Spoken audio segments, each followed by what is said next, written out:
Donald Trump will never take accountability for tanking the economy, crashing the stock market, and liberating us from an economy that was the envy of the world. But he clearly is understanding the mess he's made because he is panicking in a big way, not just in his Truth Social meltdowns, not just in the way he is having his stooges communicate for him, but what he is saying in interviews when asked about the economic situation in America, which is what we just saw when Krysten Welker pushed Donald Trump about the possibility of a recession, and his response was angry, it was attacking, and then it was just plain sad. We're going to get into it all, but before we do, if I could quickly ask you to leave a like on this video, and if you haven't already and you enjoy our channel, to hit that subscribe button. It goes a long way, and it really does mean a lot to me. Now, before we can get into this interview with Donald Trump, I want someone who gave the behind the scenes of how he feels about the future of the economy. That was Maggie Haberman with some behind the scenes reporting right here. When the president posted gasoline just broke $1.98 a gallon, the lowest in years.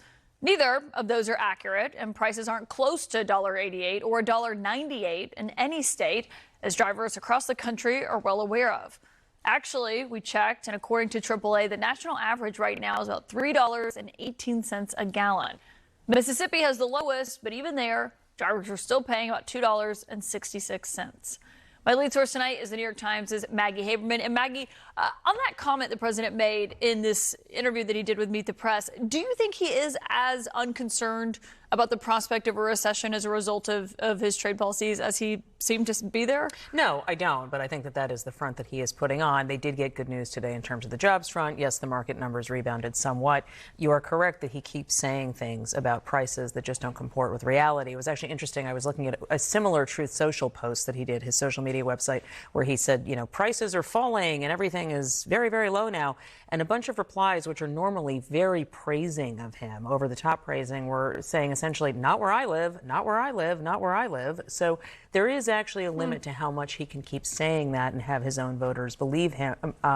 But he right now seems to believe himself. That's actually really interesting because I have a Truth Social account to obviously monitor what the president says, but people who get Truth Social account typically are supporters of the president. I had never seen pushback on something he was saying before. And there were still some praise in response, but there were a number of comments of people saying that's not happening where I am. Well, and the president... So Maggie Haberman isn't necessarily my favorite journalist, but she certainly is someone with a close connection to Trump and understands what he is thinking and saying on a day-to-day basis. And clearly, Trump is worried. It's the reason he's gone back to saying that this is the Biden economy rather than just telling people to wait, because what he's telling people to wait for at this point is an incoming recession. So waiting's really not going to help you. And on the Biden economy point, yeah, this is the new message that the administration is pushing out. But remember months ago, before Donald Trump was even inaugurated, we covered it on this channel. He was asking for his presidency to start sooner because he said the stock market was surging because of him. He said when Joe Biden was president, the stock market was surging because of him. So which one is it? Well, clearly J.D. Vance has an opinion that we just got to call out. The president thinks that we have to make more of our own stuff. The economy shrank. First time in 3 years. People are pointing to the tariff policy. There are people looking at their 401ks that are worried. What do you tell them? Is this going to work? So the first thing is, when you talk about the economy, this is Joe Biden's economy, and we inherited $2 trillion of debt, the highest peacetime deficits in American history, a $1.2 trillion trade deficit, which fundamentally means we're not making enough of our own stuff. And the president came in and he said, this is not always going to be easy.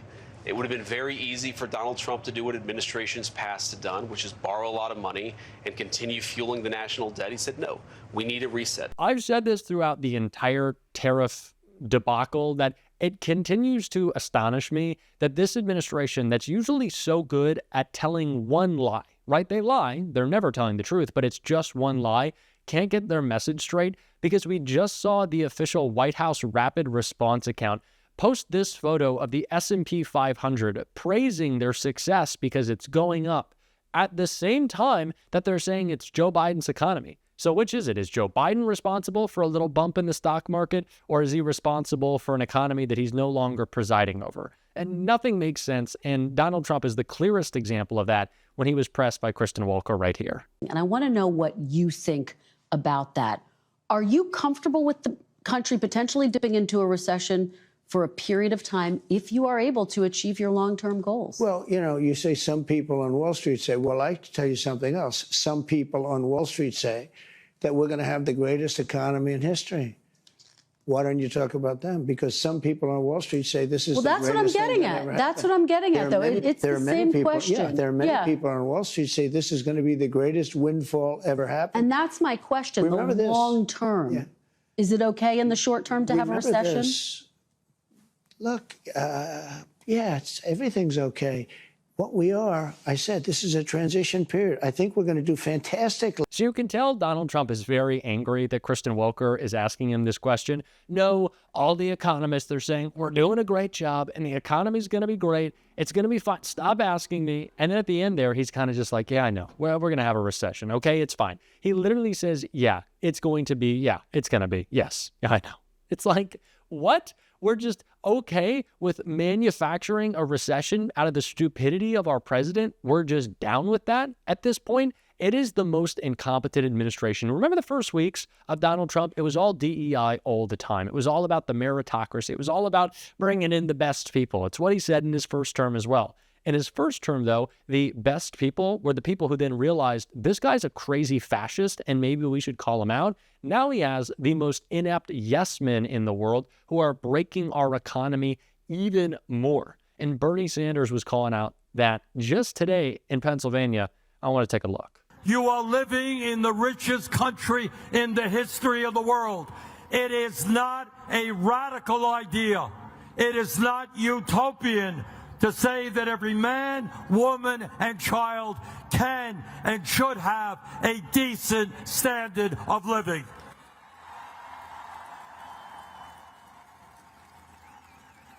And at the top of the list of what we have got to do is to end a corrupt campaign finance system.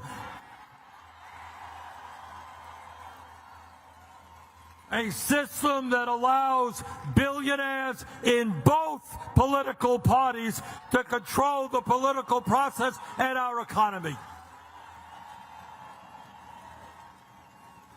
Brothers and sisters, democracy is about one person, one vote, not billionaires buying elections. And if we're going to deal with the massive income and wealth inequality that currently exists, we're going to not give the rich tax breaks. We're going to demand that the billionaires and their corporations start paying their fair share of taxes. And if we're going to build the movement that we need to take power in this country, we need to grow the trade union movement in this country. Right now, there are millions of workers who want to join unions. They're unable to do so because of the illegal behavior of corporations. And that's why we're going to pass the PRO Act. And if workers, a majority of workers sign a union card, they're going to belong to a union. Brothers and sisters, we need to raise the minimum wage in this country to a living wage. No worker working 40 hours a week should live in poverty. Our economy is not just broken because of Donald Trump. It is broken because of people like Donald Trump and the people who have served Donald Trump and ensuring that we have a country that works for just a select few billionaires. That has been what the Trump administration is all about. You can trace everything back to corruption. Donald Trump is about to hold a dinner for the 200 biggest holders of his meme coin. His sons and their rich friends are opening up a private club in Washington, D.C. with a $500,000 entry fee so you can get close president access to the president. It is all about corruption. It is all about serving the rich. And if Democrats are not only going to combat the disaster that is the Trump economy, but also present a positive vision for the future, we have to get united in talking about ways that we're not just going to stop Donald Trump from imposing tariffs, but we're going to work to find solutions and policies that actually do bring back jobs for the middle class, that actually do bring back jobs for working families, that allow people to live in dignity and security, that they're not worried that some illness might bankrupt them forever. And Bernie Sanders talked more about that right here. Caitlin, I think one of the great political crises we face is we really don't appreciate the pain that ordinary people are feeling. You are living ostensibly in the richest country in the history of the world. 60% of people are living paycheck to paycheck, living under extraordinary stress, trying to put food on the table, pay their rent, worried what happens if their landlord raises the rent, worried what happens if somebody gets sick and they can't afford to go to the doctor. That is the reality in the richest country on earth for 60% of our people. Not to mention that we have the highest rate of childhood poverty of almost any major country, and too many of our seniors are living in poverty. That is the economic reality. And it's a reality that Trump is in the process of making even worse. So when I go around the country, what I'm trying to do is rally the American people to say, yes, of course, we've got to stand up to the horrific policies of Trump. But in addition to that, we need a political movement which is going to stand with the working class of this country and take on the oligarchs and create an economy that works for all of us, not just Elon Musk and his friends. So you're saying they don't have the breathing room that the White House seems to be saying, you got to give us a little They grace don't. here. They really don't. And, you know, it's a bit arrogant to say, well, kids may have a smaller number of toys and the price may go up a little bit. I think billionaires like Trump and Musk do not have a clue about what it means for a working class family trying to buy presents for the kids or to take care of the basic necessities of life. I think it's an incredible arrogance and ignorance on the part of these people who have so much wealth and so much money.